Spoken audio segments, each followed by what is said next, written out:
Esto es La Entrevista con Raúl Valladares. Honduras presenta un mosaico de escenas dramáticas y fatídicas que resumen la tragedia sanitaria, económica, humana y política que nublan el futuro del país, en particular de su población más joven, el mayor tesoro de toda nación que hoy engrosa las estadísticas de contagios y decesos a causa del COVID-19. La nueva encrucijada surge de la indiferencia estatal y ciudadanía ante la transmisibilidad y letalidad que se ha acelerado, hundiendo al sistema sanitario y exaltando la demanda de vacunas que llegan a cuentagotas, mientras crecen denuncias de que no se cumple el intervalo de aplicación, manejo sectario y tráfico de las mismas. Asimismo, se han confirmado los primeros casos de mucormicosis, una infección oportunista llamada hongo negro que afecta a pacientes de coronavirus y que ya le arrebató la vida a una joven madre de 30 años de edad, mientras otro paciente se recuperó después de convalecer de COVID-19. Se trata de otro caso en el mundo luego de que días antes México reportara un caso similar, además de los declarados en India, Uruguay, Chile y Brasil. El segundo caso se presentó en una madre de 30 años de edad originaria del departamento de Colón, que fue hospitalizada a inicios de junio en el Mario Catarino Rivas, que falleció el 11 de julio por complicaciones derivadas a la afectación. De igual forma, médicos y analistas siguen cuestionando el desorden e improvisación en la gestión de pandemia como en el proceso de vacunación, lo que ha dado alas para que la población asuma sus propias reglas, exponiéndose a contraer el mal viral.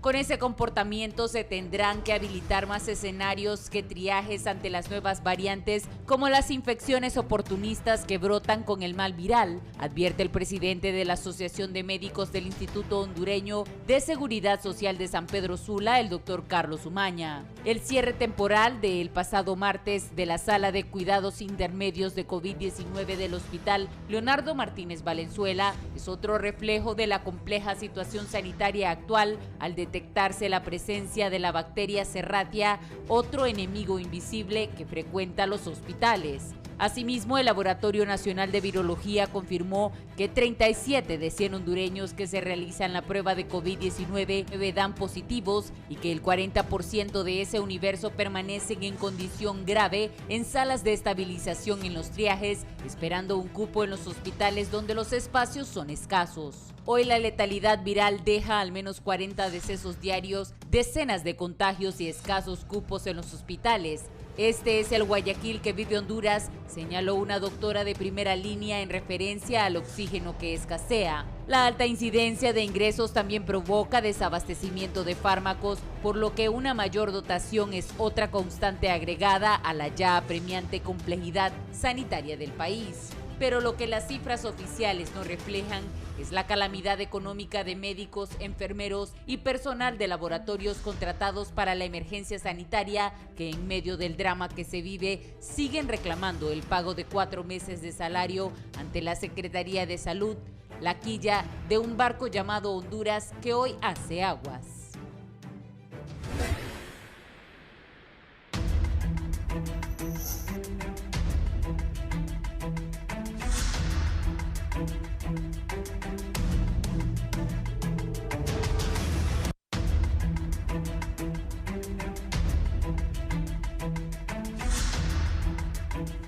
Buenos días, gracias por estar con nosotros en la entrevista de Canal 11 y Radio Visión Honduras. Si va a salir, recuerde, nos puede sintonizar en la 90.1 en Tegucigalpa, 90.9 en San Pedro Sula, la 105.5 del Litoral Atlántico, la 93.5 en la zona central y la 90.3 en la zona sur del país.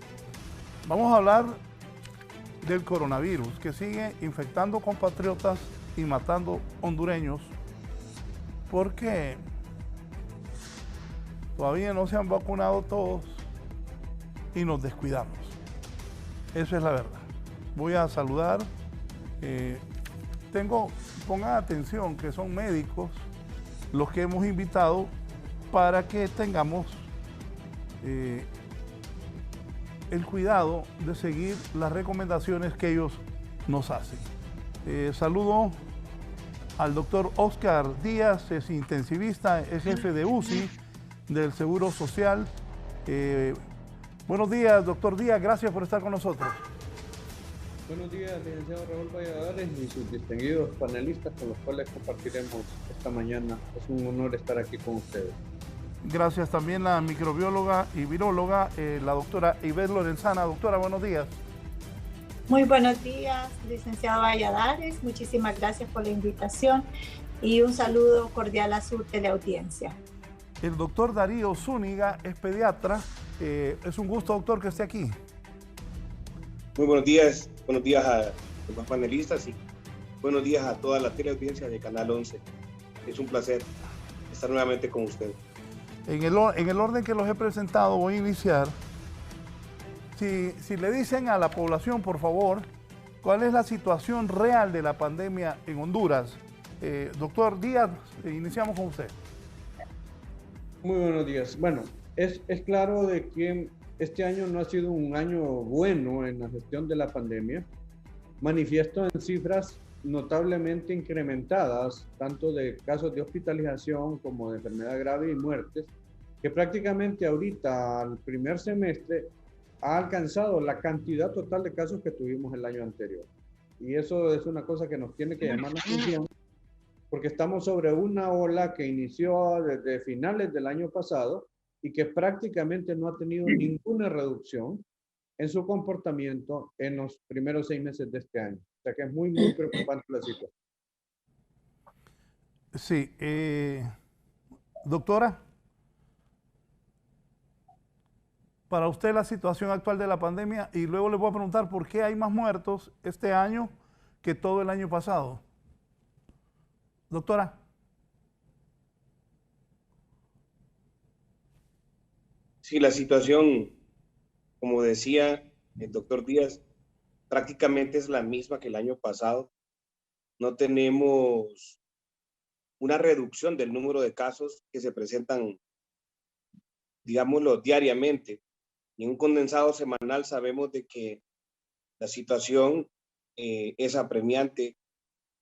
En el Seguro Social de Tegucigalpa, en el Hospital de Especialidades de la Granja, habilitaron 4 salas, las cuales pasan abarrotadas prácticamente de pacientes ingresados, y ahí mismo en su emergencia cada noche se atienden más de 70 personas que van con sintomatología respiratoria asociada a la infección por COVID. En el hospital de escuela tenemos la misma situación a nivel de adultos, y en particular, pues, desde que empezó la pandemia hasta el día de hoy, en la clínica privada nosotros hemos atendido más de 700 niños, de los cuales, pues, gracias a Dios, solamente uno ha habido necesidad de hospitalizarlo con una bronconeumonía.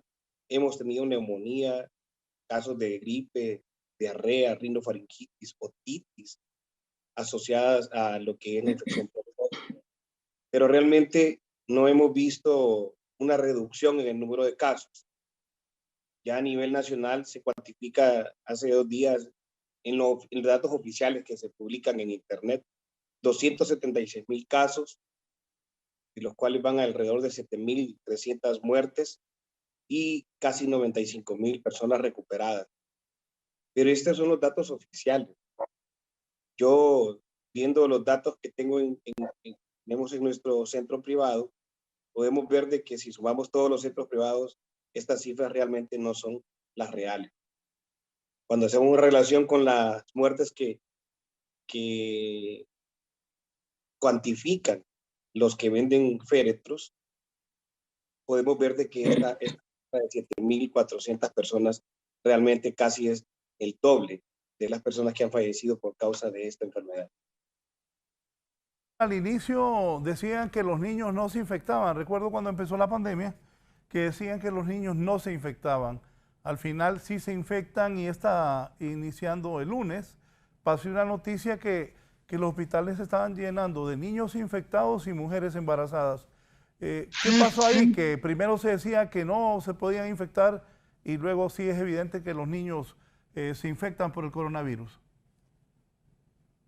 Sí, realmente en este año yo particularmente he atendido 4 cesáreas de señoras que han ingresado con la enfermedad por coronavirus en el Hospital Materno Infantil, y pues solo 2 de los pacientitos han necesitado ser vigilados durante 4 horas con oxígeno.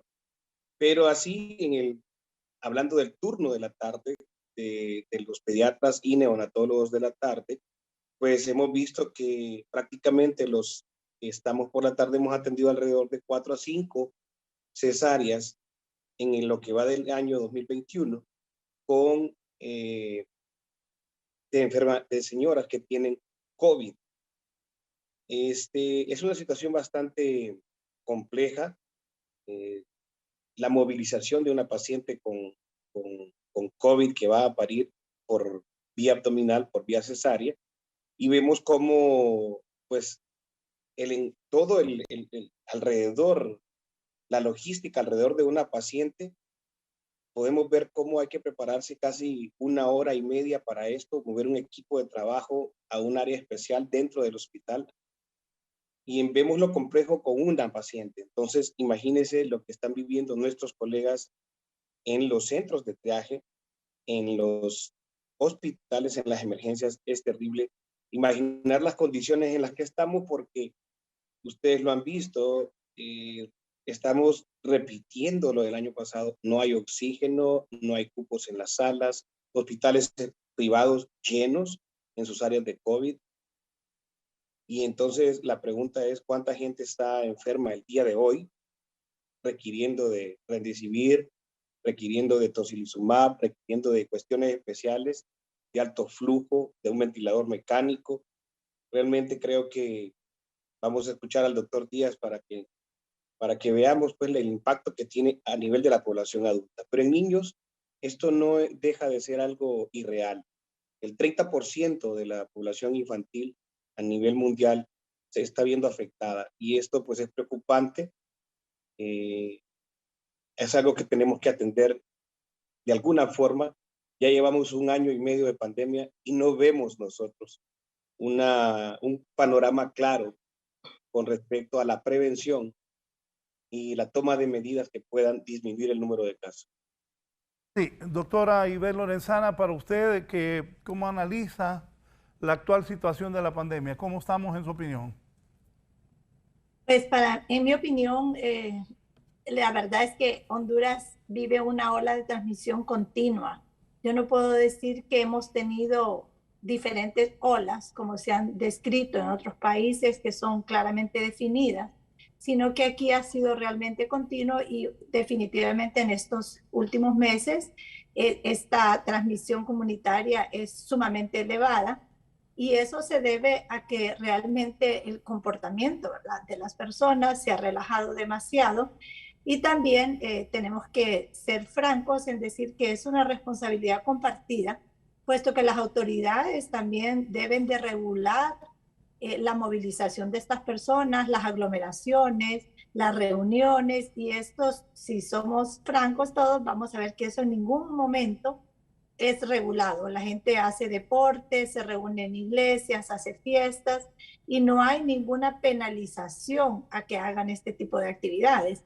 Entonces, por una parte, esa población que tiene comportamientos de riesgo, que ya también hay un agotamiento pandémico, eso hay que también pues reconocerlo, pero al mismo tiempo, cuando se ven estas altísimas tasas de transmisión comunitaria, deben de tomarse medidas de control, y siento yo que no se han hecho. Entonces eso da lugar a lo que estamos. Ese es el resultado de lo que vemos actualmente, el desbordamiento de los triajes de los hospitales y el número de muertos que ha ido en incremento. El manejo de la pandemia, primero, doctor Díaz, ¿cómo ha sido de parte del gobierno, en su opinión? Tenemos muchos problemas, y quiero enfatizar en esto que el principal, digamos, enfoque ha sido un enfoque más hospitalista, más hospitalario, más de recibir y no de ir a la comunidad y prevenir, que creo que ahí es donde estamos fallando desde el principio de la pandemia.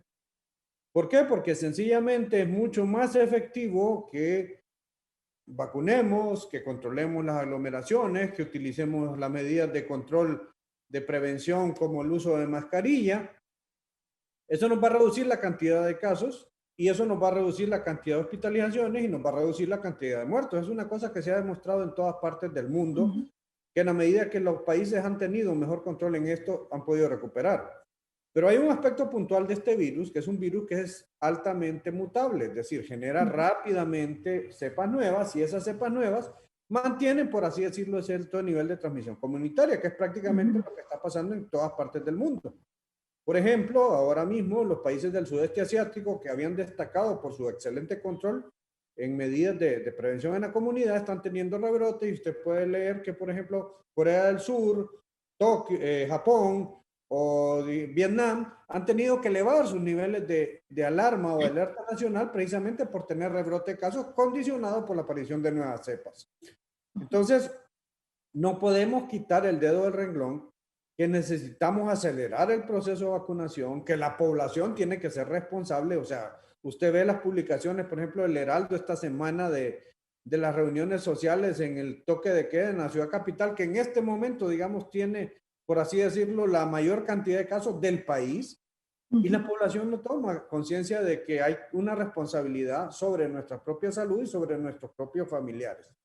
Creo que en ese sentido es una cosa que estamos fallando como nación, que estamos fallando como gobierno y estamos fallando como ciudadanos. Por ejemplo, acá en la unidad de cuidado intensivo de este hospital donde estamos ahorita de guardia, 2 de los pacientes que están en la UCI son de la misma reunión social, que tuvieron una reunión en casa. Como que si es que en casa no nos vamos a enfermar si no tenemos las medidas. Y esto es una cuestión que uno puede andar asintomático y anda enfermando a otras personas. Entonces, yo creo que este es un tema que tenemos que insistir, los medios de comunicación tienen que insistir. El estar vacunados no nos inhibe de podernos volver a enfermar y tal vez no enfermarnos gravemente, pero sí de transmitirle a otras personas la enfermedad. Entonces, esto es un proceso que va a tardar mucho tiempo hasta que se alcancen niveles de vacunación altos en la población, no solo nacional, sino mundial, para que podamos tener un control efectivo de la pandemia. Esto va a continuar y realmente vamos a tener que seguir utilizando una enorme cantidad de recursos financieros y la economía muy afectada si esta situación se prolonga indefinidamente. Sí, estamos a 16 meses de la pandemia. ¿Cómo ha sido la gestión de la pandemia y qué piensa de cómo lo maneja el gobierno, doctor Zúñiga? Pues yo estoy de acuerdo con lo que nuestros panelistas dicen también el día de hoy, Raúl, y es que la situación es interesante.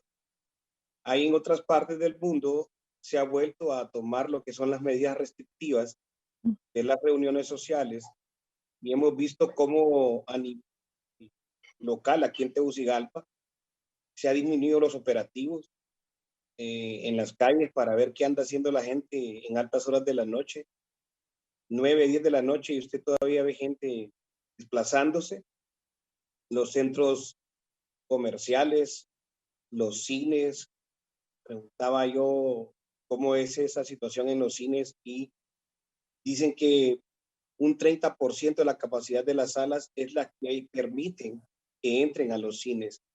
Y entonces vemos cómo los estrenos están a la orden del día. Entonces vemos gente en cines, vemos gente en supermercados.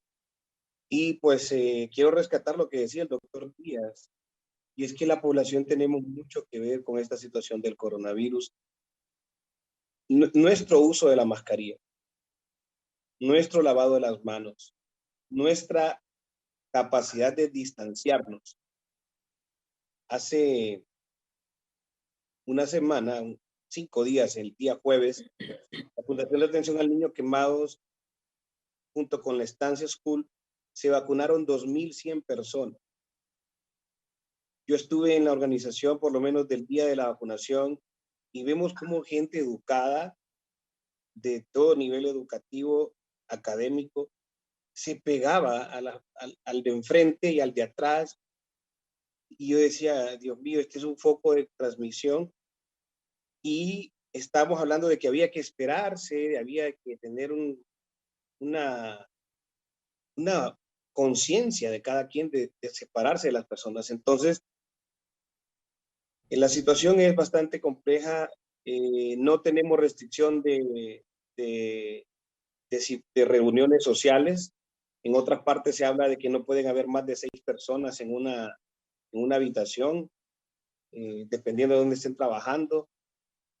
Se habla de que países como Austria también ahora están tomando que una semana se va a salir y otra semana no. Ciertas ciudades son completamente confinadas de acuerdo al número de casos. Entonces hay medidas que realmente se han dejado de tomar por parte del gobierno y pues se dejaron de tener las visitas de las brigadas estas de casa en casa. La jornada de vacunación es lenta. Entonces creo que diferentes factores que están afectándonos y que realmente nos llevan a tener números altos y preocuparnos, pues, porque aunque ciertos de nosotros estamos vacunados, la transmisión del virus sigue siendo prácticamente la misma que al inicio de la pandemia y que el pico que tuvimos en el año pasado lo estamos teniendo nuevamente ahorita en este julio. Sí, en mayo yo destacaba y le daba énfasis a la noticia de que para mayo de este año ya habían más muertos, el último de mayo, ya había más muertos en el 2021 que todo el 2020. Esa es una realidad. Doctora, sus consideraciones del manejo de la pandemia, de la actitud del gobierno, qué debe mejorar el gobierno y lo que los médicos, sus colegas están diciendo, aquí es cierto, no hacemos caso.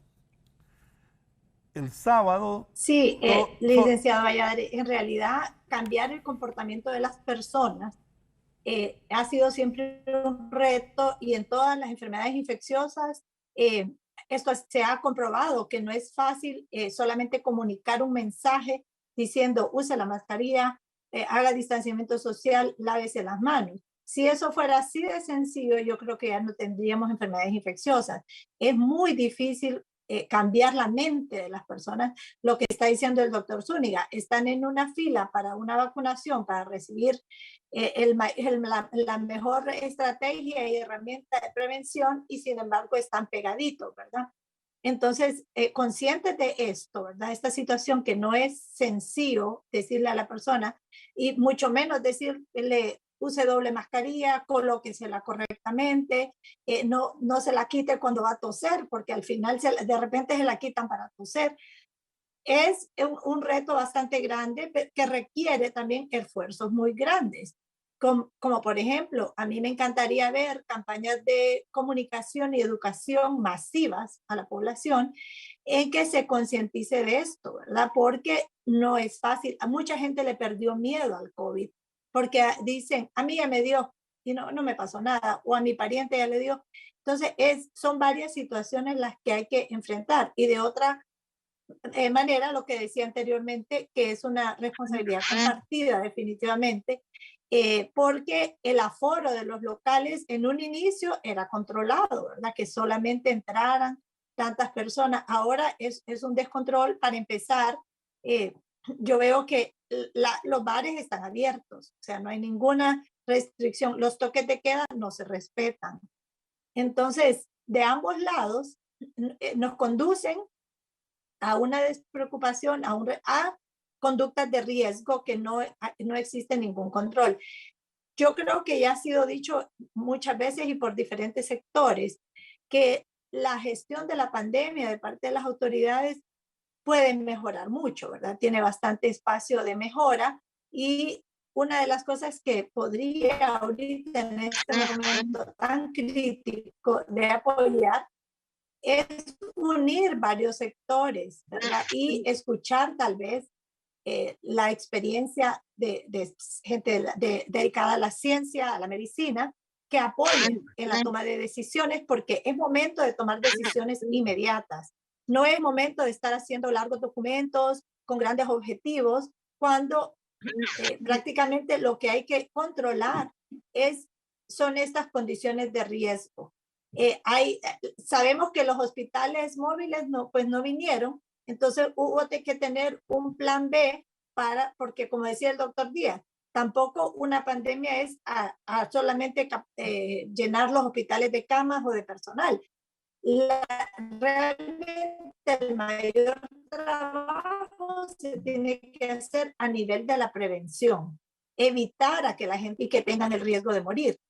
Yo siempre pienso que cuando la gente usa la palabra contención, las medidas de contención y habla de los triajes, está errada, porque ya cuando una persona llega a un triaje y queda en estabilización, queda en observación, ya es una persona enferma, ya ahí usted no va a contener, ahí está mitigando el problema, está atacando el problema. La contención, como por decir, preparar los bordos que tienen que prepararse cuando vienen las lluvias para evitar las inundaciones, eso es lo que se tenía que haber hecho, o sea, hacer unos bordos de contención evitando que la gente se contagie. ¿Y cómo se contagia la gente? Todo el mundo, pues la parte médica que estamos acá, por ejemplo, sabemos que la mayor ruta de transmisión es el contacto con las personas a través de las secreciones. Ya se sabe que el contacto por las superficies no es tan significativo. Entonces es ahí donde deben de ir orientadas las acciones y las estrategias. Por ejemplo, hay personas, y tenemos que ser sinceras, que no tienen capacidad de comprar una mascarilla o reusan la mascarilla no sé cuántos días, ¿verdad? O las lavan. Entonces también la empresa privada pudiera proyectarse en este sentido y andar en todos lados, ¿verdad? En el Parque Central, en las estaciones de buses, en todas partes regalando mascarillas. Solo así, ¿verdad? Unidos y todo el mundo aportando con su granito de arena, vamos a realmente hacer una contención verdadera, evitando la transmisión, no en los triajes. Obviamente los triajes hay que fortalecerlos, los hospitales también, pero no es ahí donde se contiene la transmisión del virus. Para los tres se habló del hongo negro, pero el hongo negro en el país ya existía, pero se habla también que ya hay una primera persona que muere con el hongo negro. Doctor Díaz. Sí, quiero comentarle esto. Mire, la mucormicosis existe hace mucho tiempo y ha sido descrita en el país en pacientes con condiciones de inmunosupresión. El caso particular de la señora que lamentablemente falleció en el Catarino Rivas tuvo compromiso del sistema nervioso central. Su mayor afectación era a nivel ocular y hizo un absceso cerebral, requirió muchas cirugías. El tratamiento de esta enfermedad es sumamente costoso. El medicamento que se emplea es de forma liposomal y es un tratamiento que puede costar arriba, solo de esa medicina, particularmente arriba de $500,000 de lempiras. Entonces, eso pone el sistema sanitario bien contra la pared, porque el resto de medicamentos que se utilizan en esta enfermedad también son caros, el tocilizumab, etcétera. Entonces, ocupación hospitalaria alta, alto número de personal que hay que contratar, equipo biomédico que hay que estar teniendo funcionando y que muchas veces no se compra adecuadamente.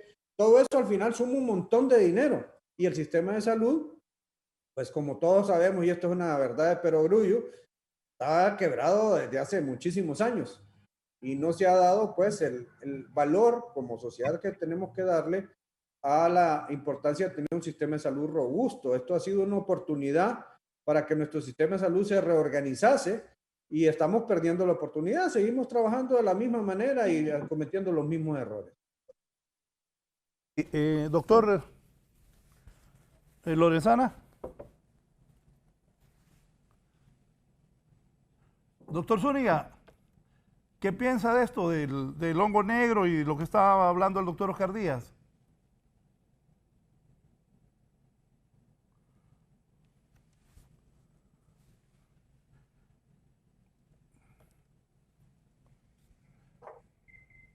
Voy a hacer una breve pausa. Disculpe, no se escuchó la pregunta. Sí, solo voy a hacer una pausa para mejorar la comunicación. Ya volvemos. Okay. Ya volvemos con más de la entrevista con Raúl Valladares. Continuamos con más de la entrevista con Raúl Valladares. Millones de extranjeros sin permiso de residencia podrían tener delante de sí la mejor posibilidad en muchos años de beneficiarse con una reforma a las leyes de inmigración que despeje el camino para que regularicen su situación e incluso se naturalicen. Los legisladores demócratas y los activistas que defienden la causa de los inmigrantes esperan incorporar esas reformas a un enorme proyecto para financiar muchas de las prioridades del presidente Joe Biden, que estaría fuera del alcance de las maniobras obstruccionistas conocidas como filibuster, con la que los republicanos han frustrado una y otra vez estos esfuerzos. Hay una posibilidad de que esto realmente se pueda hacer, expresó Carrie Talbot, subdirectora de Immigration Hub, una organización a favor de la inmigración. Los demócratas, no obstante, tendrían que superar dos importantes obstáculos. Necesitarían el apoyo de todos sus legisladores a un proyecto que podría incluir un aumento de impuestos para los ricos y otras medidas controversiales. En lo que respecta a la inmigración, tendría que contar con el respaldo de los legisladores demócratas de estados reñidos y de sectores moderados, que sin duda serán acusados por los republicanos de apoyar una amnistía y la apertura de las fronteras en elecciones legislativas del año que viene. Este ha sido un informe para 11 Noticias.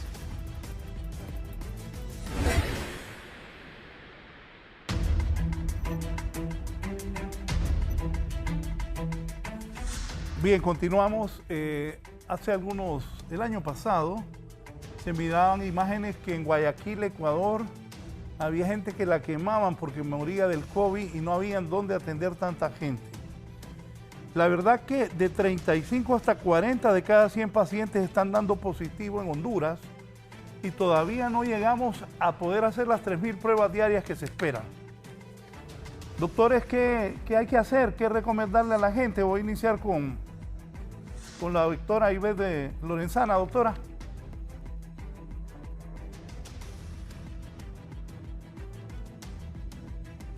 Sí, disculpe. Realmente, como decía anteriormente, es una campaña de educación y concientización bastante fuerte que hay que hacer, la verdad, de inmediato. Y también la otra parte es la parte de la vacunación, que ya habíamos empezado a hablar, porque en todos los países se ha visto que las personas cuando oyen vacuna ya eso es sinónimo de protección, ¿verdad? Y esto no es así. También hay que educar a la gente explicándole esto. Se necesitan 2 dosis de vacunas, con todas las vacunas que se están utilizando en Honduras, y después de la segunda dosis tiene que transcurrir todavía 2 semanas. Entonces, aunque la noticia es positiva de que se han vacunado aproximadamente 1 millón de personas, todavía tenemos que esperar mínimo 1 mes y medio para que este 1 millón de personas reciban la segunda dosis y un tiempo más para que desarrolle inmunidad. Es en este tiempo, en este lapso, en esta ventana de tiempo, en que también se corre un alto riesgo de que estas personas con una dosis sean contagiadas. Otro aspecto muy importante es saber y conocer que andan circulando estas variantes que han realmente puesto de pies de cabeza a todas las naciones. Estaba escuchando noticias hoy de que ya Israel decidió poner una tercera dosis, Indonesia, varios lugares ya están tomando sus estrategias y cada país, en realidad, licenciado Valladares, debe de tomar el liderazgo y adoptar las medidas que crea pertinentes acorde al contexto de la epidemia que está pasando en cada región. No es lo mismo lo que está pasando en Francisco Morazán que tal vez lo que está pasando por ahora allá en Lloro.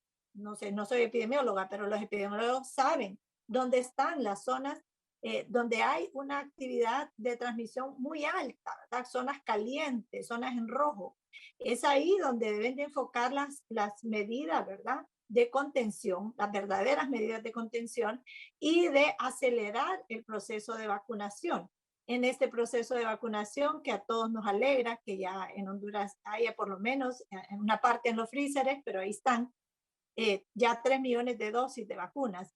Pero eso debe de hacerse en una forma ordenada, programada, comunicarle a la población. Yo oigo y a mí me llaman como si yo tuviera la información, que a dónde están vacunando, que a dónde es peatonal, que a dónde es de tercera edad, que a dónde es la segunda dosis. No existe una comunicación realmente efectiva en que las personas sepan qué es lo que está ocurriendo.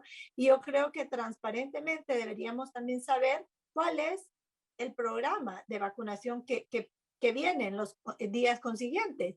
De esta manera, pues vamos a estar conocidos, vamos a saber a dónde acudir y debe de hacerse en una forma ordenada. Hay sitios en que se ha hecho muy bien, que es de felicitar y aplaudir, pero hay otros sitios en que más bien son lugares de contagio, que incluso la gente que está haciendo fila no tiene mascarilla, no está portando mascarilla. Entonces son una serie de medidas que pasan por la vacunación, por educación, medidas de contención y un poco de concientización a nivel personal e individual de que la pandemia no se ha ido a ningún lado y que es más, estamos sufriendo, creo yo, los peores momentos de la pandemia del COVID en Honduras. Voy con el doctor Darío Zúñiga, insisto, de cada 100 pacientes, entre 35 y 40 que se van a hacer la prueba salen positivos. En Honduras todavía no llegamos a hacer las 3.000 pruebas diarias, seguimos sin cuidarnos y más adelante ya voy a hablar del tema del spooning para que ellos nos expliquen, porque aquí los del periodismo estamos confundidos.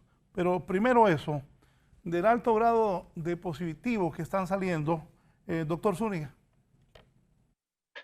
Sí, yo creo que la situación es bastante compleja con respecto a la positividad y volvemos a lo que hemos apuntado los tres panelistas el día de hoy.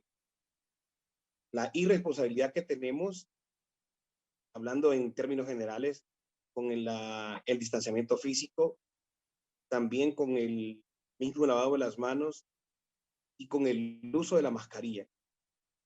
Ya sea una o dos, vemos cómo la gente en ciertas reuniones, en ciertos lugares como los supermercados, ferreterías, mercados, usted puede ver que usted a grosso modo mira 100 personas y un 20% no tiene puesta la mascarilla.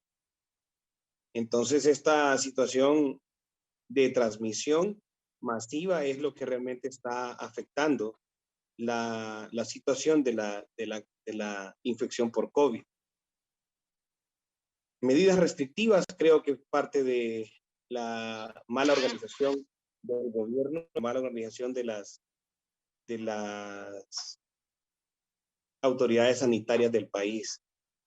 Entonces tenemos una población mal educada en el sentido.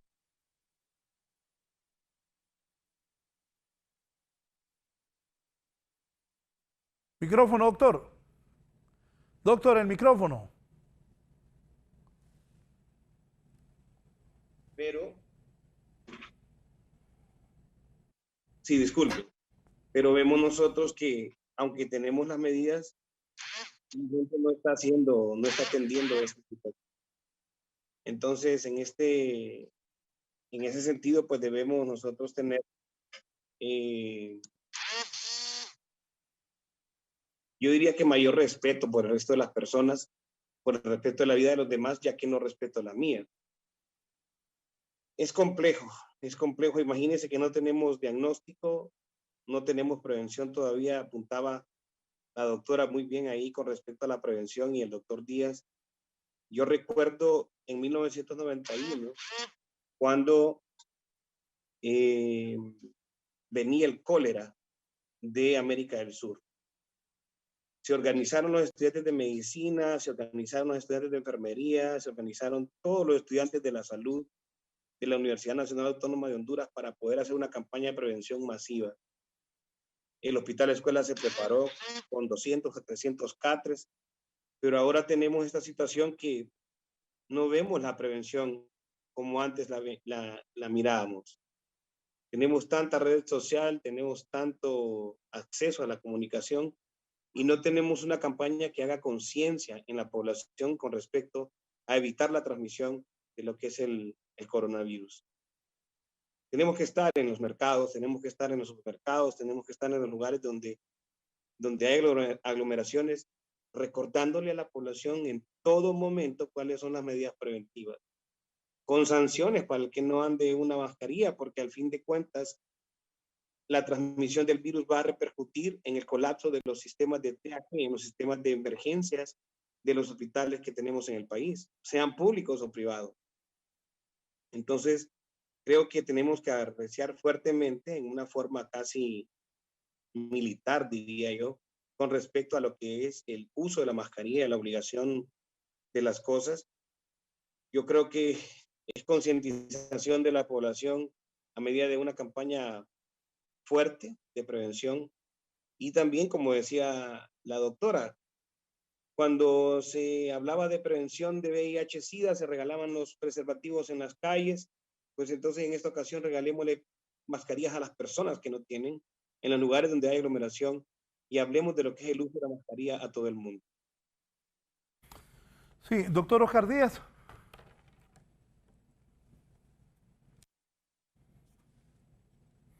Doctor Oscar Díaz, lo escuchamos. No se le escuchó, licenciado Valladares. Sí, va como volviendo a esto del grado de infectados, de 100 pacientes, entre 35 y 40, ¿cómo se maneja la pandemia del gobierno? Y luego les voy a preguntar sobre este problema que tenemos con varios colegas del Sputnik. ¿Qué hacer para hacer conciencia en la gente, doctor? Bueno, yo creo que en este punto el problema educativo del hondureño es endémico, es crónico, y es claro que muchas veces la población no va a hacer caso con solo medidas de carácter informativo. O sea, en ese sentido entra la necesidad de regulaciones por la autoridad, tanto la autoridad sanitaria como por la misma policía. Si de hecho, si usted tiene reuniones sociales, eso está regulado por la Ley de Municipalidades y Convivencia Ciudadana. Si usted tiene regulaciones de circulación en las noches, eso lo regula el Sistema Nacional de Gestión de Riesgos y la Autoridad Nacional, pues, o sea, es la Policía Nacional. Entonces, hay que explicar esas cosas. Lo que pasa es que nos hemos relajado. En un principio, o sea, se hicieron medidas, pero después, progresivamente, cada uno de nosotros, en el ámbito personal, en el ámbito profesional, en el ámbito de empresas y finalmente en el ámbito de país, fuimos relajando, considerando de que esto ya iba a pasar. Y la realidad es tosuda y nos está demostrando que esto va a continuar. Y si no continúa, este es un círculo vicioso, sigue la economía quebrada, se siguen ocupando más recursos financieros y por supuesto seguimos teniendo más muertos. Con la Sputnik quiero comentarle algo, porque efectivamente he tenido comunicación con varios colegas suyos periodistas. Y la Sputnik tiene una característica principal de esta vacuna. Es una vacuna que está hecha, por así decirlo, forzosamente de dos partes. Una parte es de un adenovirus, de un tipo de adenovirus, adenovirus 5, y la otra de otro tipo de adenovirus que normal no recuerdo, no sé si el 1825. Pero el punto es que la primera complementa a la segunda. Entonces, en este caso, si no se aplica la segunda dosis, el esquema está incompleto. Entonces, señores periodistas, si no les consiguen la segunda dosis, van a tener que ponerse un esquema completo de otra vacuna que esté disponible en el mercado. No hay tal. Hasta este momento no hay ningún estudio que haya combinado Sputnik con cualquier otra de las vacunas que pueda mostrar un nivel de seguridad adecuado. Entonces, señores periodistas, hay que vacunarse con otra vacuna si el gobierno no les proporciona la segunda parte de la dosis. Mire, me imagino que nos puede... Sí, voy a preguntarle, les voy a contar la historia. Y gracias al presidente del Colegio de Periodistas, Omar Reyes, a todos los compañeros que fueron a la Junta Directiva, pues nos mandaron que teníamos que presentar un listado de los periodistas que estaban y camarógrafos que están en primera línea y también los conductores, porque son los que van a los triajes, van a los hospitales, platican con los médicos que están en la primera línea. Pero no se ocupa ser muy inteligente. Si somos nosotros 4, ustedes 3 y yo, y vienen, ocupamos 2 vacunas cada uno, ¿para qué vacunaron un montón de gente y no tenían la segunda vacuna? Y esto no solo es con, bueno, y ese problema es con los colegas que se pusieron eso. No hay Sputnik, no hay la segunda vacuna. Pero también han hecho que por decir vacuné un montón, vacunan 1000 personas, pero no hay segunda vacuna tampoco. Ese es un gran error de las autoridades de salud. y no se ocupa ser muy inteligente para pensar. El otro día dijo que vinieron 40.000 vacunas de Moderna. Úsenlas con 20.000 personas. Y aquí hoy le voy a preguntar a los 3 médicos. En Estados Unidos le ponen a la gente la vacuna, la primera. A los 21 días le ponen la segunda. Los colegas que pusieron Sputnik, que eso fue ya días, no hay segunda. Y el doctor Zúñiga acaba de decir, el doctor Zúñiga y el doctor Díaz acaban de decir, y ahora los que pusieron Sputnik no hay segunda, no hay ningún estudio que diga que uno se puede ir a meter ahora a AstraZeneca, Moderna o la otra, ya tiene la Sputnik adelante. Creo que ahí las autoridades de salud, y yo veo que la señora ministra es una buena señora, pero ya ella hubiera renunciado, pues no sabe nada. Al menos de eso no sabe. Yo de medicina no sé nada tampoco, pero razonar sí puedo. Y si no tienen gente que ni siquiera razona, si vienen 2.000 vacunas, vacunen 1.000 personas. Si vienen 10.000 vacunas, vacunen 5.000 personas, no las 10.000. Porque en nada estamos, como ustedes lo han dicho a lo largo del programa, si la gente no se pone las 2 vacunas. Empiezo con la doctora. Doctora Lorenzana, ¿qué hacemos con los compañeros que se pusieron Sputnik? No hay segunda vacuna, pero lo que el doctor me acaba de decir me preocupa, que no hay estudios que digan que ahora estos compañeros que pusieron Sputnik, que no hay segunda, que se vayan a poner ahora AstraZeneca o se vayan a poner Moderna o Pfizer. ¿Qué se hace ahí, doctora? Sí, muchas gracias. Y antes quiero contestar algo que había preguntado y no comenté para pasar a lo de Sputnik. Lo del alto porcentaje de positividad en las pruebas y el número de pruebas que se realizan, que no se alcanza siempre los 3.000 deseados o 4.000. 2 cosas. Los porcentajes de positividad prácticamente han sido altos todo el tiempo. Si usted analiza lo más bajo que habíamos llegado al porcentaje de positividad, es un tiempo que fue 25%, 29%, luego no ha bajado de 30%, por una parte. Ahora bien, cuando reportan también el número de pruebas realizadas, yo tengo entendido que mezclan las pruebas de PCR con las pruebas de antígeno. Sería conveniente que esto fuera separado, por una simple razón. La prueba de PCR es la prueba de referencia, es el estándar de oro y podemos confiar plenamente en que tiene muy alta sensibilidad y especificidad. La de antígeno es muy buena, pero no es exactamente equivalente a la prueba de PCR. Entonces, algunas pruebas de antígeno pueden dar falsos negativos y entonces se debería reportar independientemente. Eso por un lado. Por otro lado, con lo del Sputnik, bien lo dijo el doctor Díaz, son 2 componentes. Esta vacuna tiene esa particularidad. La primera dosis es de adenovirus 26 y la segunda dosis, el segundo componente es el vector es adenovirus 5, que es la que no ha venido. Yo oí ayer, muy triste, escuchar en un medio que le estaban echando la culpa a la población a la que se vacunó, que decían, ¿por qué se apresuraron a vacunarse? ¿Por qué si sabían que no estaba seguro el segundo componente? O sea, siempre culpan a la población, ¿verdad?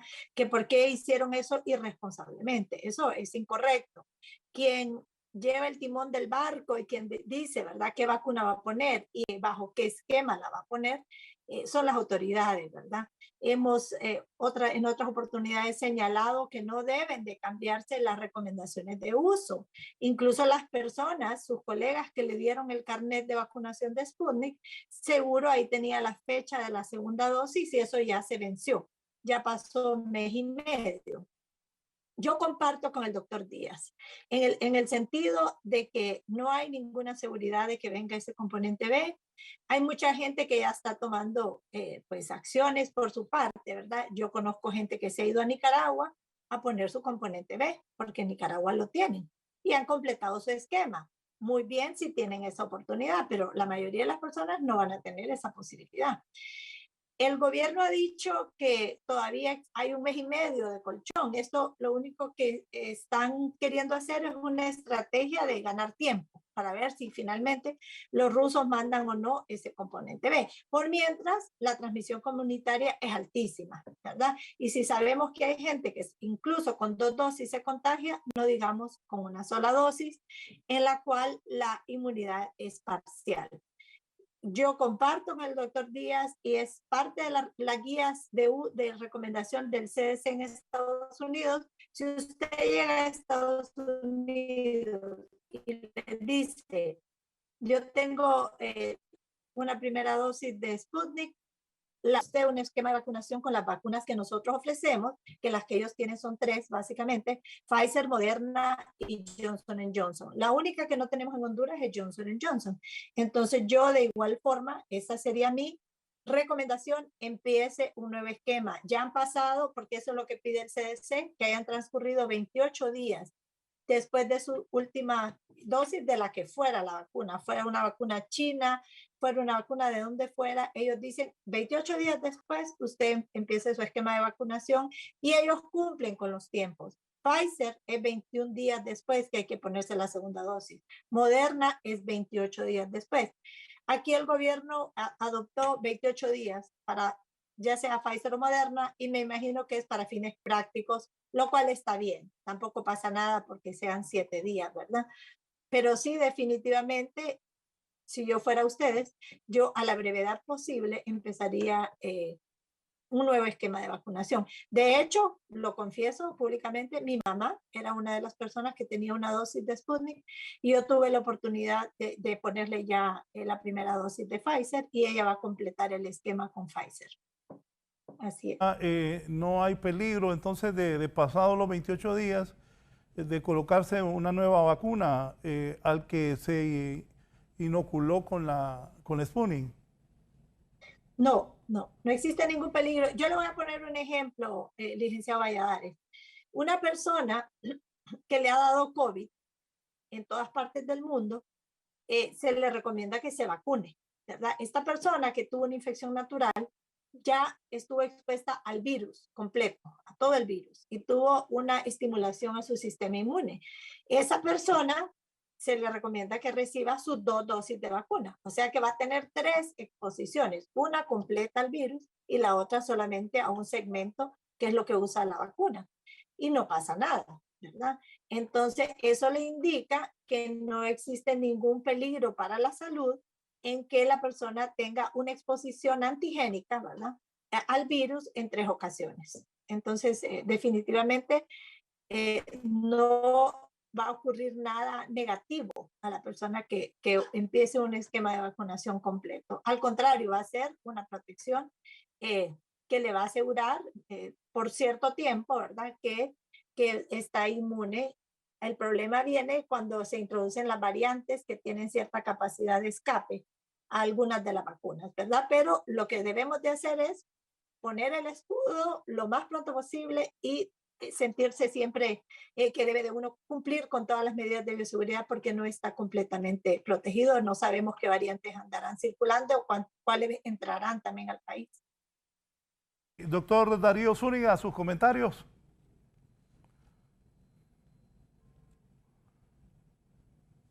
Sí, reitero este asunto de que si usted no ha podido completar su esquema de vacunación, en el caso particular de ustedes con Sputnik, lo conveniente es hacer un esquema completo con la otra vacuna que sea disponible. En ese sentido puede ser AstraZeneca, puede ser Pfizer o puede ser Moderna, que son las disponibles en este momento en el país. Probablemente hayan estudios en el futuro, en lo futuro inmediato, digamos, donde hayan combinaciones, pero eso todavía está en discusión y análisis. De hecho, en Europa, por ejemplo, los grupos que empezaron con AstraZeneca y por problemas de manufactura los han complementado con vacunas de tipo ARN como Pfizer o Moderna, pero esos estudios todavía están en proceso de publicación y análisis, es decir, todavía no es una recomendación como que uno pueda decir, puede usted hacer esta combinación de una forma definitiva. Así que sí, la recomendación es, hay que vacunarse lo más pronto posible con esquema completo. y el hecho de que haya tenido la dosis anterior no le genera un incremento de riesgo en cuanto a efectos adversos y todo lo demás. De hecho, probablemente, y eso es una cosa que vamos a tener que ver en el futuro próximo, es que cada uno de nosotros nos vamos a tener que estar poniendo un refuerzo cada cierto tiempo por la misma presencia de nuevas variantes. Don Gustavo Zelaya de Tegucigalpa. Don Gustavo, buenos días. Buenos días, don Raúl Valladares, y a todos los médicos que están ahí en su prestigiado canal. Fíjate que yo estoy llamando porque yo me vacuné con la Pfizer. La vacuna a mí me la pusieron el 22 de junio, pero en el carnet que me dieron me ponen la segunda dosis para el 22 de septiembre. Yo miro un tiempo demasiado largo, pues. Creo que ya no sé, que quiero consultarle a los médicos si me va a servir esa segunda dosis o no me va a servir de nada. Gustavo, por la llamada. Iniciamos con la doctora, si le responde, por favor. Sí, probablemente eso fue previo a que la Secretaría de Salud había adoptado esa decisión de poner la Pfizer a los 2 meses. Pero luego se retractó, entonces, y dijeron que no, que iban a ponerla realmente a los 28 días, la segunda dosis. Entonces, a esta persona le quedó ahí, ¿verdad? Y esas son las cosas que comentaba antes, que hay mucha confusión, que mala información para las personas que ya han sido vacunadas. Yo estoy segura que si él acude con su carnet a los 28 días, que no sabría contarlo si ya pasaron, le van a poner su segunda dosis y es lo que debe de hacer, irse a vacunar su segunda dosis a los 28 días, que es el término que la Secretaría de Salud ha definido para la aplicación de la segunda dosis de Moderna y de Pfizer. Eso fue de seguro previo a que tomaran esta decisión y se retractaran de no hacerlo a los 2 meses. Sí, doctor Darío Zúñiga, sus comentarios, por favor. Y realmente con el hecho de la vacunación, pues de acuerdo con los colegas, la verdad es que uno tiene que tener un esquema de vacunación para poder completar pues la inmunidad. Y de acuerdo con el doctor Díaz también, la verdad es que no hay un estudio ahorita. Pfizer está haciendo indagaciones y va a haber una tercera dosis. Y realmente pues la vacunación es lo que aparentemente podría en algún momento dado, cuando estemos un 40% de la población mundial vacunada, que podríamos ver la tendencia de lo que es la infección por COVID. Pero al no tener, digamos, después de un mes de haberse puesto una vacuna y no tener la segunda dosis, yo creo que sí es necesario pues iniciar un nuevo esquema de vacunación, ya sea con Pfizer o con Moderna. Y pues esperamos pues realmente que la vacunación dé un resultado positivo en nosotros. Se supone que ya vienen más vacunas Pfizer a finales de este mes de julio. Se acuerda que cuantificábamos hace un par de meses, licenciado Valladares, que íbamos a tener aparentemente de 600 a 700,000 vacunas disponibles al final de julio.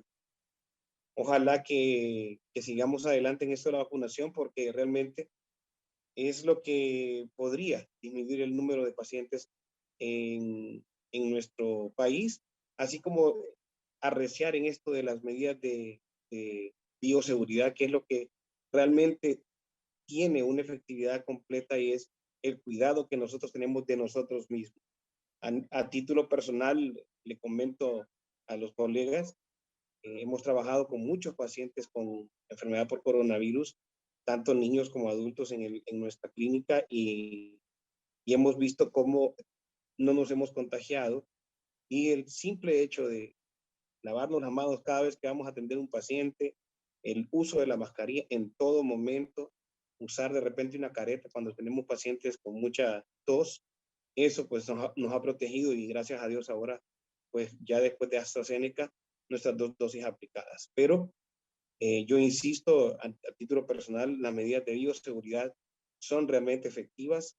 Hemos visto cómo personal de salud ha fallecido lastimosamente, y creo que debemos incrementar las medidas de bioseguridad entre nosotros y también en la población.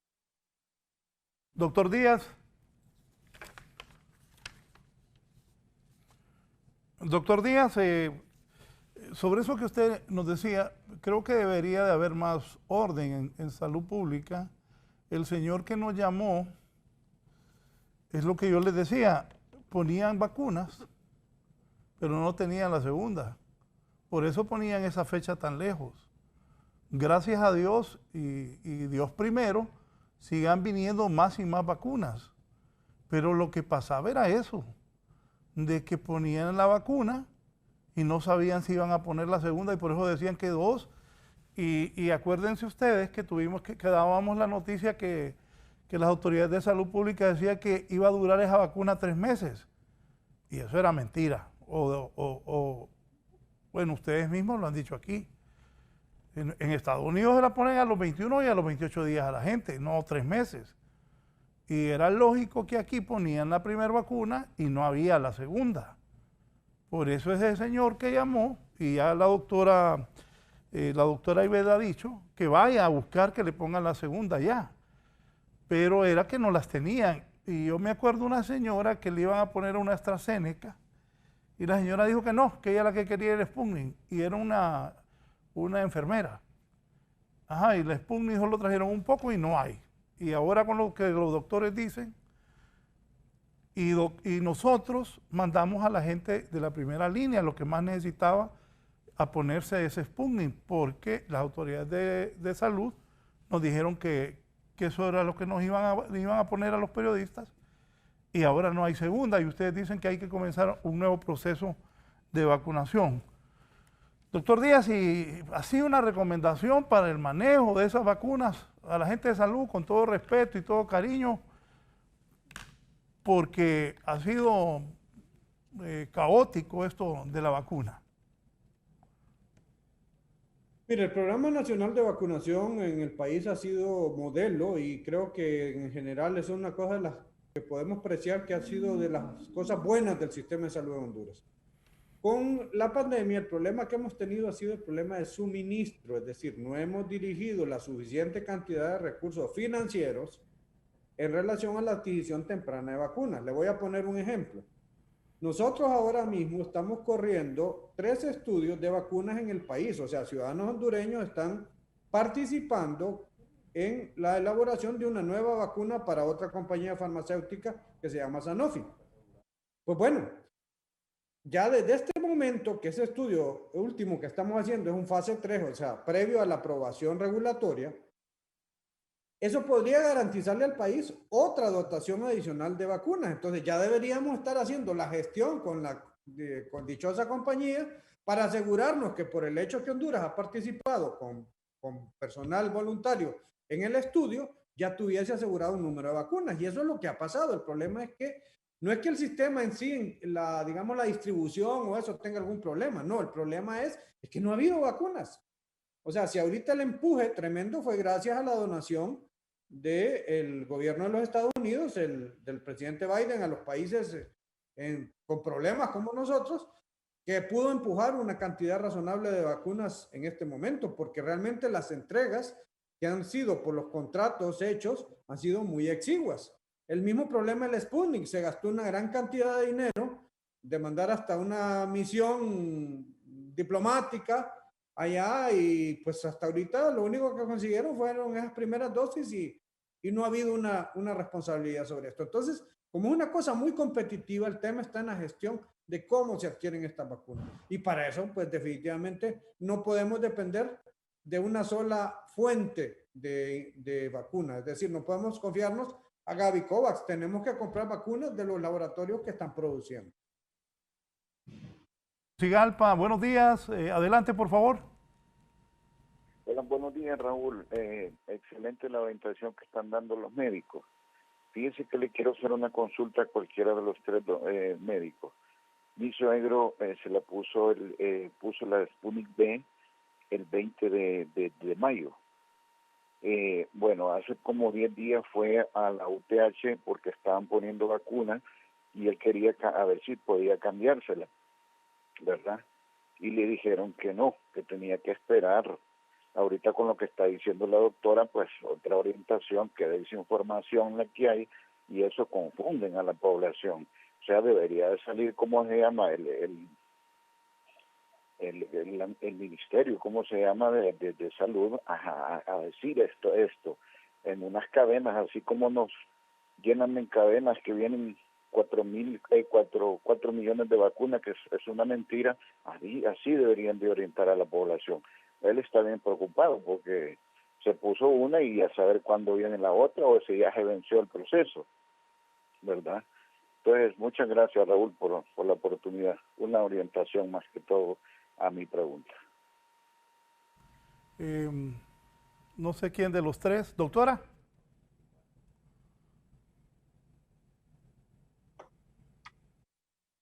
No oí mucho la pregunta, era hacia mí dirigido, no oí la consulta, pero igual, vamos a comentar lo del caso del señor. Sí, si usted refiere en cualquier centro de vacunación que usted recibió ya una dosis, en este caso Sputnik, no lo van a vacunar. Eso es así, es correcto. Entonces, mucha gente, ¿verdad? Como decimos aquí popularmente, se ha avivado y entonces lo que hacen es que no refieren que tienen vacunación. Y esa es otra deficiencia del sistema, que no hay un sistema, no tenemos un sistema informático que vaya controlando, ¿verdad? ¿Qué dosis se puso fulano o sutano? De modo que hay gente que se ha puesto incluso hasta 3 diferentes tipos de vacunas. Yo he oído de casos que se puso la Moderna en el primer grupo que vino de las 5,000, de ahí se puso AstraZeneca y de ahí se puso ahorita Pfizer. Y eso es por el gran miedo, ¿verdad? Hay un miedo colectivo, hay un pánico colectivo y las personas creen que entre más vacunas reciben, más protegidos van a estar. Pero eso tampoco es lo adecuado, porque no es así que se utilizan las vacunas en ese desorden. Hay esquemas que han sido aprobados bajo estudios clínicos que definen el tiempo, el término de tiempo en que se tienen que poner la segunda dosis. De igual forma, le están quitando oportunidad a otras personas no vacunadas porque se están consumiendo esas dosis innecesariamente. Entonces, sí, ese es otro llamado, ¿verdad? Que debería de existir un sistema informático en todos los centros de vacunación, que si usted introduce la tarjeta de identidad, ahí quede documentado qué dosis ha recibido. En el caso de los que han recibido Sputnik, pues ahí va a salir, si existiera dicho sistema, ahí saldría que se han puesto X o Y vacuna. Yo comparto con el doctor Díaz y el doctor Zúñiga que no existen estudios. El estudio de combinación de Sputnik con AstraZeneca está en curso, todavía no se han publicado los resultados. Entonces también se comprende de parte de las autoridades en que les cueste tomar una decisión si no tienen un respaldo científico, ¿verdad? Para la que sí ha habido ciertas publicaciones y realmente también son limitadas, es para la combinación de AstraZeneca con Pfizer. Pero alguna decisión van a tener que tomar, ¿verdad? Yo he escuchado que ellos van a consultar con la OMS o OPS cuál sería la ruta a seguir en el caso en que no viniera este segundo componente B de la vacuna de Sputnik. Doctor Minor en San Pedro Sula, buenos días.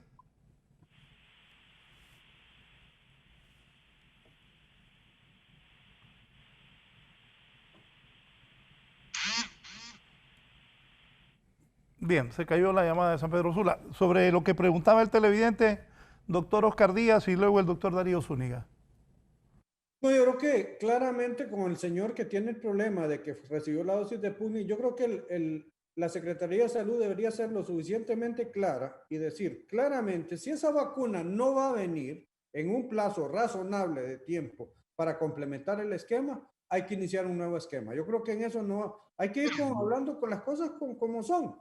O sea, el problema de los suministros de Sputnik no ha sido solamente aquí en Honduras. Usted sabe que el presidente de Guatemala tuvo que hacer una gestión personal porque igual los dejaron colgados con las dosis complementarias. En Argentina hubo problemas con esto porque Argentina basó mucho su estrategia de vacunación con esta vacuna y Rusia está teniendo problemas de manufactura para poder cumplir con esos compromisos. Entonces sí, realmente no existe una probabilidad razonable que en las próximas semanas van a recibir esa segunda dosis. Lo correcto es decir, miren señores, no recibimos esto, las personas que recibieron esta vacuna de Sputnik, vamos a iniciarle el esquema con la que esté disponible para que complemente su esquema. Yo creo que en eso hay que ser claros y transparentes y no engañar a la población.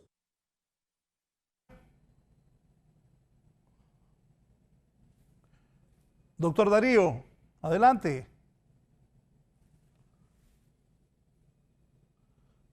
Bien, voy a hacer una pausa y continúo. Un momento, ya continuamos.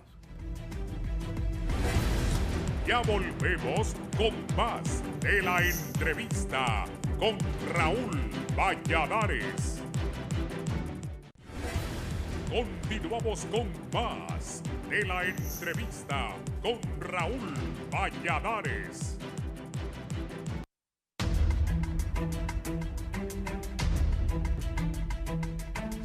Vamos a la parte final del programa, pero antes está Jenny Cortés desde Lepaterique. Jenny, buenos días. Sí, buen día. Fíjese que es que yo tengo una consulta. Nosotros por medio del seguro nos vacunaron y a mí me vacunaron el 27 de mayo, pero la segunda dosis de AstraZeneca. Me vacunaron con AstraZeneca, me toca el 23 de agosto, entonces no sé si todavía funciona o no, y así hay varios compañeros, pues yo soy docente, y varios compañeros que ese mismo día nos vacunaron, entonces quiero saber qué va a pasar con nosotros, si tendrá efectividad la segunda dosis o ya no. Muchísimas gracias. Gracias, Jenny. Doctora. Sí, la vacuna AstraZeneca sí tiene una recomendación de uso que es bastante amplia, que ellos en sus estudios clínicos recomiendan por aplicar la segunda dosis entre 8 a 12 semanas.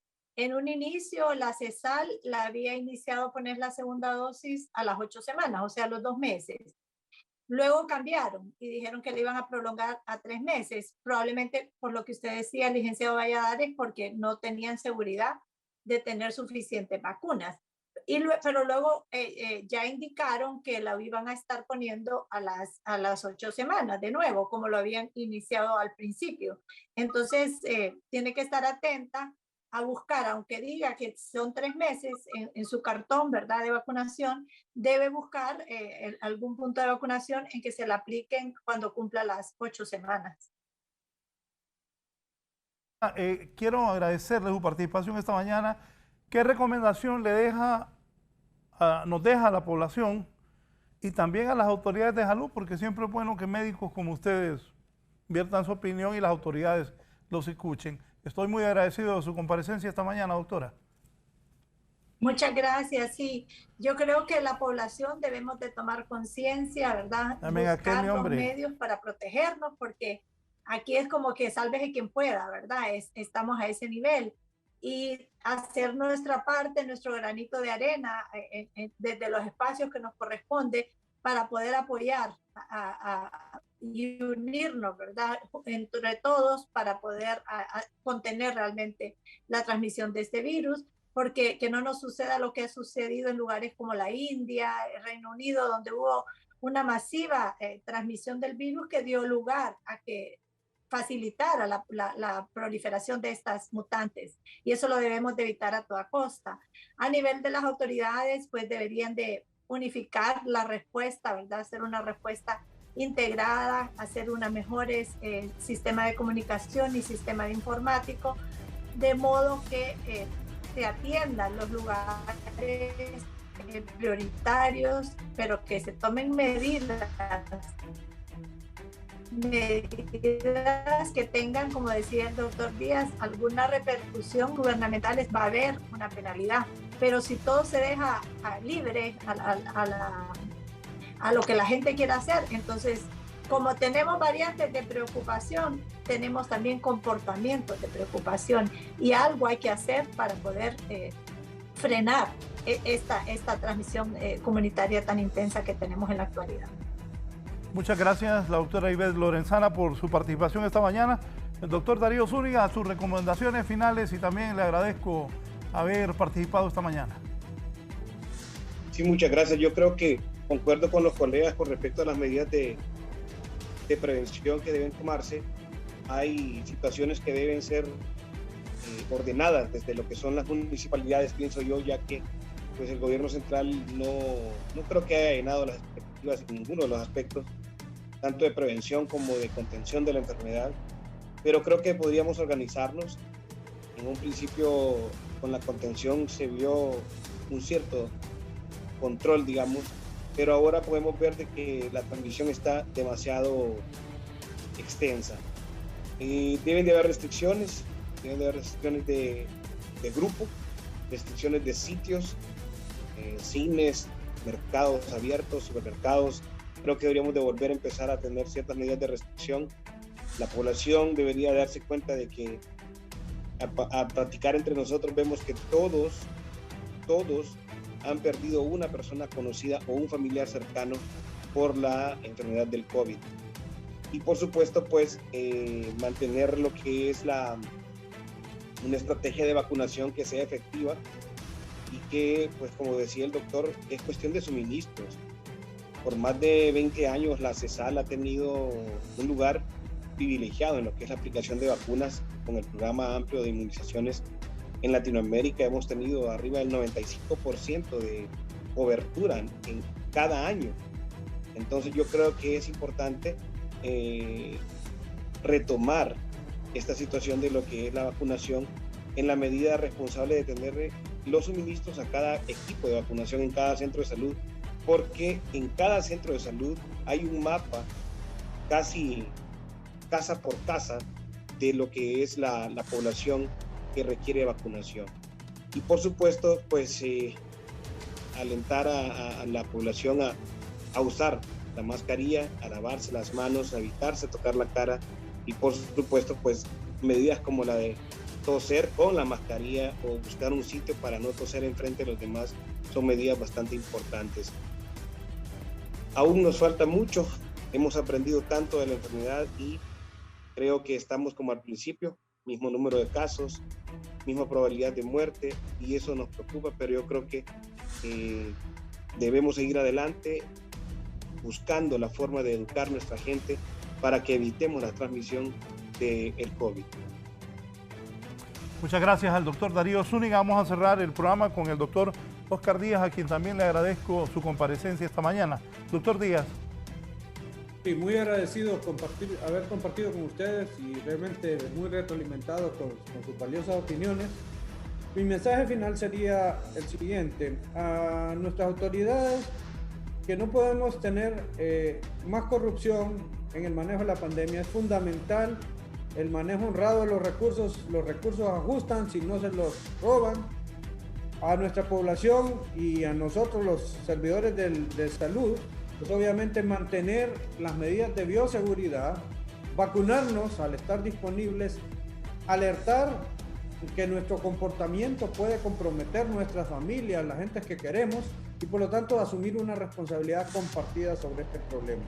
Yo creo que en este punto, si hacemos bien las cosas, todavía tenemos oportunidad, no hemos caído en situaciones catastróficas, pero estamos bastante cerca si no hacemos lo que debemos hacer. Muchas gracias. Gracias. El doctor Oscar Díaz, la doctora Ibel Lorenzana y el doctor Darío Zúñiga han estado con nosotros esta mañana. Muy agradecido con todos ellos por los aportes al pueblo hondureño de sus conocimientos y recomendaciones para que nos cuidemos. El coronavirus sigue infectando compatriotas, sigue matando hondureños. Tenemos que mantener los cuidados necesarios, como lo han expresado aquí estos distinguidos médicos que tuvieron a bien estar con nosotros en Canal 11 y Radio Visión Honduras. Me voy a un resumen informativo para cerrar esta mañana.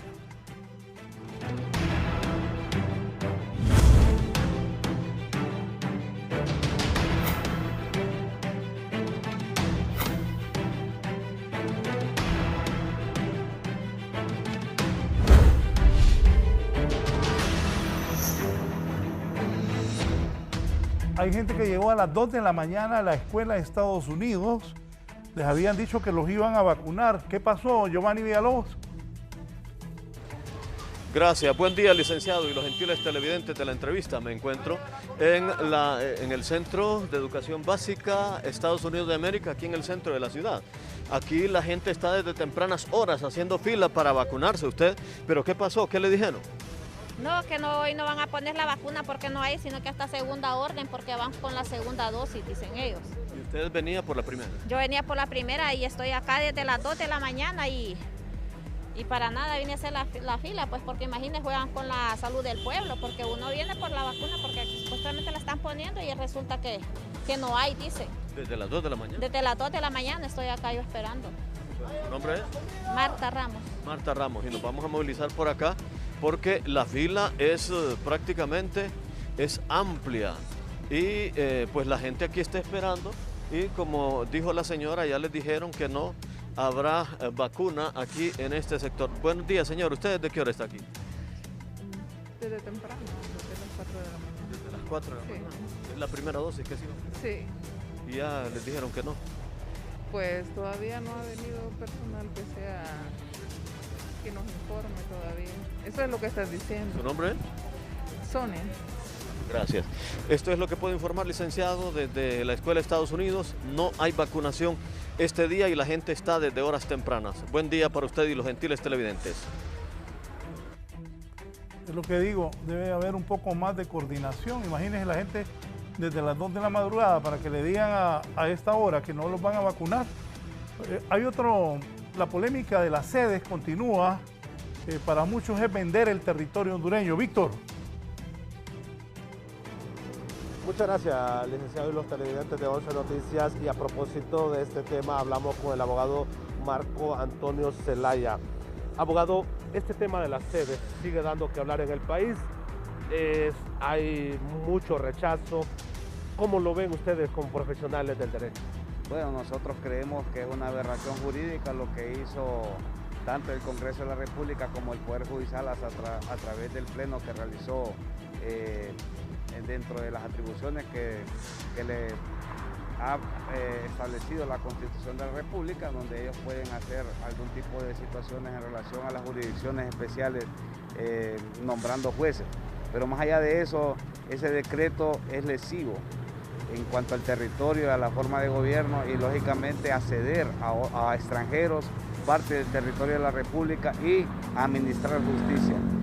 Imagínense usted que dentro de esas prerrogativas que tiene ese decreto de zonas especiales de desarrollo es la siguiente: ellos podrán nombrar jueces hondureños o extranjeros y más allá de eso que hablen el idioma inglés. Imagínense usted que venga un juez que no hable español.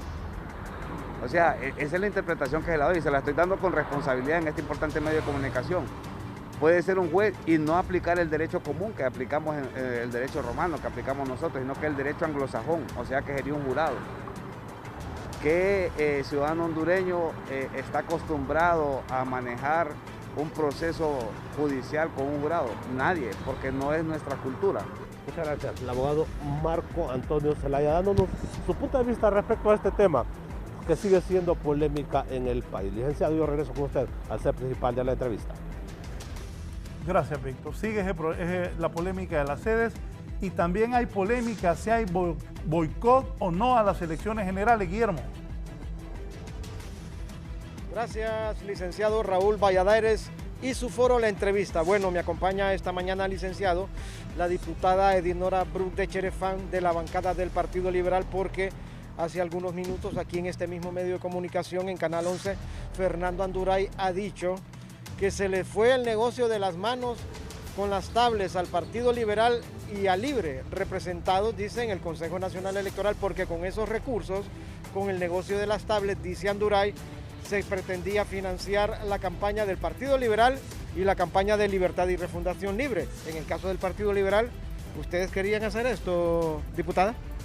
Buenos días, Raúl y sus invitados. Vea, con solo pensar en que el Partido Nacional no está de acuerdo con lo que está solicitando el CNE, eso definitivamente nos da la seguridad de que se aleja, con este sistema que están buscando, se aleja el fantasma del fraude. Porque el Partido Nacional es especialista en fraude. Entonces ya vieron que con la huella digital, con la transmisión digital de las actas, que se está haciendo más difícil el fraude. Declaraciones de la diputada Edinora Bruck de Cherefán. Licenciado Raúl Valladares, regresamos con usted al foro La Entrevista. Adelante. Gracias a la doctora Cherefán y al compañero Guillermo Paz Manueles. el coordinador de Libre ha colocado el siguiente tuit. Dice, el Consejo Nacional Electoral no podrá adjudicar el TREP el 27 de julio. El cronograma electoral, dice el presidente Zelaya, reventó por falta de ley y presupuesto. La obstrucción de la soberanía es traición y golpe de Estado. Convocamos coordinación nacional, política, bancada vía Zoom, hoy a las 6 de la tarde, el Partido Libre, debemos proceder, se van. Esto es lo que ha colocado el coordinador del Partido Libertad y Refundación, el expresidente de la República, don Manuel Zelaya Rosales. Nos vamos ahora al norte del país. Desgraciadamente siguen y siguen los accidentes de tránsito. Hervin Díaz.